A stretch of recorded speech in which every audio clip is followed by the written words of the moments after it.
The young woman was sitting on a chair in a room all alone. This is how she had spent most of her days since coming to live at the convent. The convent was located in a remote part of Cornwall in southern England. The only people she ever saw were the nuns who looked after her. They were good people, and they had treated her well since her arrival. She had told the abbess of the convent that she wished to repent her sins. She wanted to see a priest in order to make her confession. That morning, the nun bringing her breakfast had told her that today she was going to have a visitor. She had told her that a priest would be coming to see her in order for her to make her confession. She sat in her room waiting patiently for him to arrive.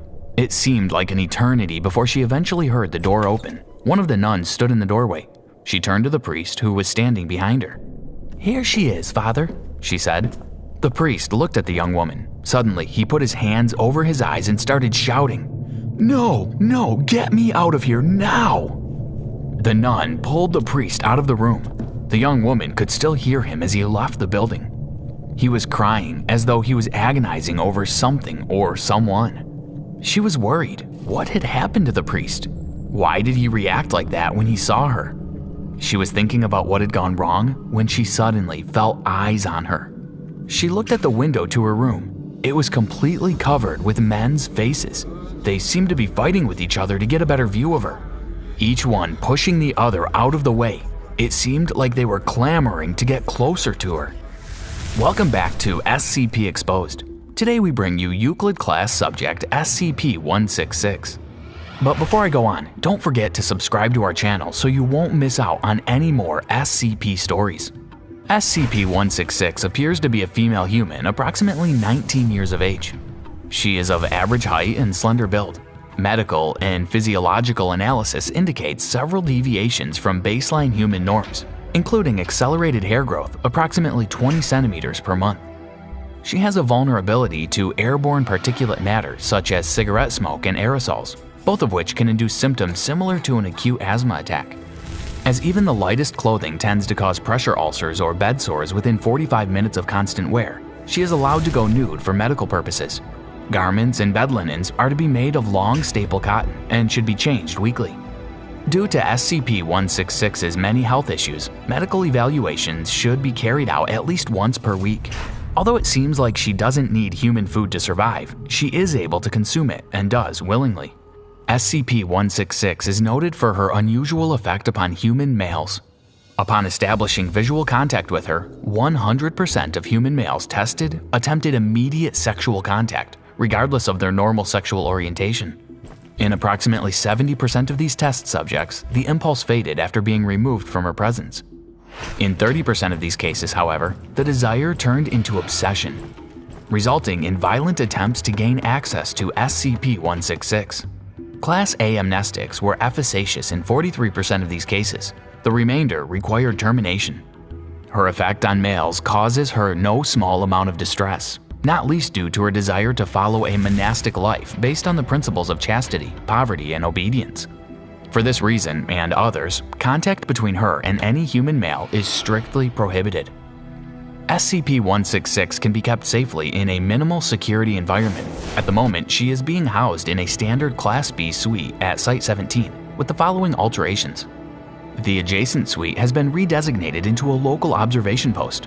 Translucent acrylic panels have been placed in the approach corridor and staging area to prevent direct line of sight into the containment suite from the exterior hallway. Warning signs have been placed throughout the containment area indicating that no male personnel are permitted in the area. Male staff are forbidden from viewing or entering the direct vicinity of SCP-166. Violation of this order will result in immediate disciplinary review and possible termination. At least one female staff member must remain in an adjacent observation room at all times and maintain direct visual observation of SCP-166 through viewing slits or closed-circuit television.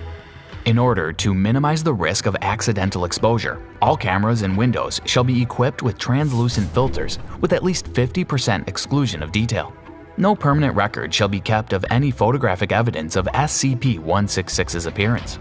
Reasonable requests for personal items and modifications to the containment suite may be granted upon approval by a Level 4 or higher authority. To date, she has requested a copy of the Holy Bible, the Douay Reims Challoner revision. This was granted. A Catholic rosary, which was also granted. access to a Catholic priest for confession, mass, and other sacraments, which was denied. Various books and magazines, mostly religious in nature. This request has been granted pending a review and approval of contents. A telephone with which to contact the abbess of a convent in Cornwall, England. This has been granted. She is to be allowed 1 hour of telephone time a week to this phone number only. SCP-166 is generally content to remain in her quarters as long as she is provided with entertainment in the form of religious materials, books, television, and art supplies.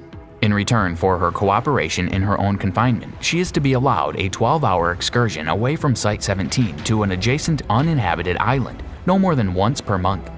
Limited Release Protocol 19-A is to be observed in these cases, with the added restriction that no male personnel are to be allowed within 500 meters of SCP-166 during transport, and no male personnel are to be allowed on the island during her stay. The Foundation originally retrieved SCP-166 from a convent in Cornwall, England. According to the nuns, she had originally been delivered to the convent by a person of indistinguishable features who claimed that she was the offspring of an elder creature of great power, and provided instructions for her care. All attempts to locate the mother have been unsuccessful to date. SCP-166 was raised by the nuns in a cloistered environment until a young man, Subject A, who sneaked into the convent to visit one of the novices, accidentally caught sight of her. 3 days later, Subject A became violent and attacked the convent, attempting to gain access to SCP-166. Subject A proceeded to kill one nun and severely injure 3 others before being neutralized by force.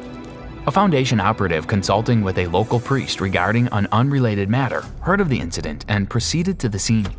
When he too became enamored, the operative immediately cut off contact, placed himself into confinement, and requested a female operative from command to take over the retrieval operation.